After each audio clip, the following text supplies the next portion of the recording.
how popular are you in the United States? Because it sounds to me that you're not towing the line over there.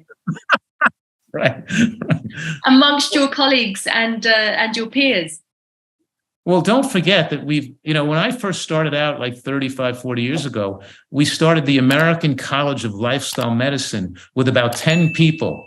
And then we went to a conference with maybe 20 people at a conference. But now there's thousands of doctors who are part of these groups and learning from me. So I'm proud of the fact that I encouraged a lot of physicians and health professionals to utilize nutrition in their practices and in their skill set and in their toolbox. So, but there's much more today than ever before. But you're right, there's a growing amount of unhealthy people too. Even though there's a growing amount of knowledgeable, healthier people, there's still a larger amount of unhealthy people at the same time. So we haven't made such a big inroad, but I have more camaraderie with a lot of doctors, and they're getting like, you know what I mean? I speak at medical conferences. I teach doctors and they give me awards and applause, so they learn. But you know that most people listening, they say, this sounds really good, but it's not for me because I'm not ready to change my diet and I'm not giving up the food I like. And it's, it's always good for somebody else. And I'm too, I'm too far gone. I'm too old. I'm too addicted. I go out on drink, my job won't let me do it. My wife won't eat this way. Because people come up with all these excuses because that's the way the addictive mind works.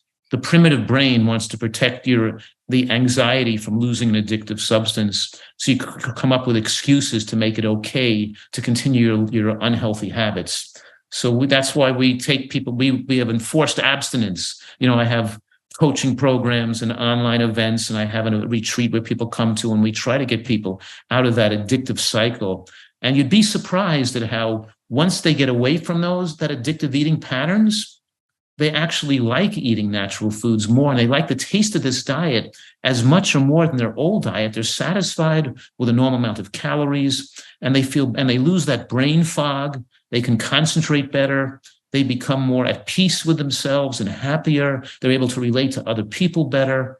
And so we see that really has profound benefits to, you could say, the radical shift in nutrition I'm asking people to make. Yeah, and what about the pharmaceutical companies?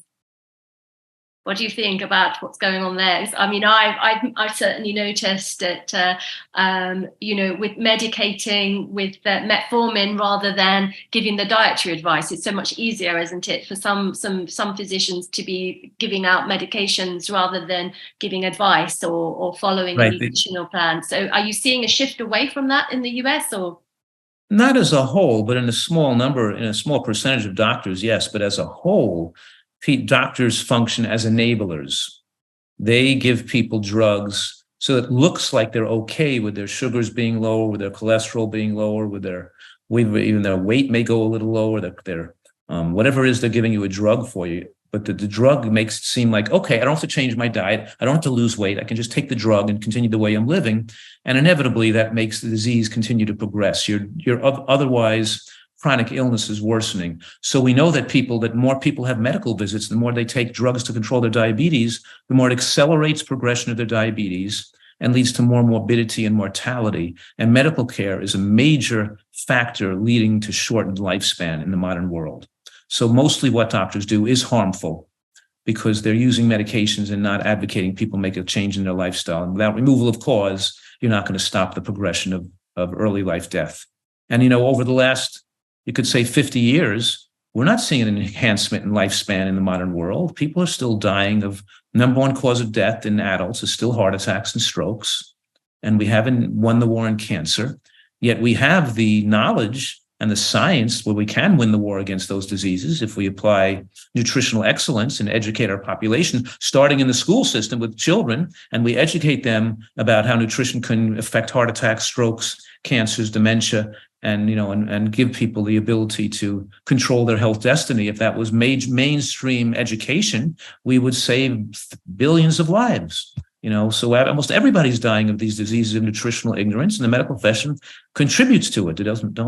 So it's unfortunate, but there's a growing interest, but it's still I had PBS public television TV shows in the United States, which had millions of viewers and been shown on TV, and I've sold millions of books. So a lot of people that I've and there are other doctors who've done similar things. So I mean, so a lot of people are aware of this way of thinking, but all you can do is your best, Absolutely. Yeah. There's certainly a gap between the knowledge and the implementation.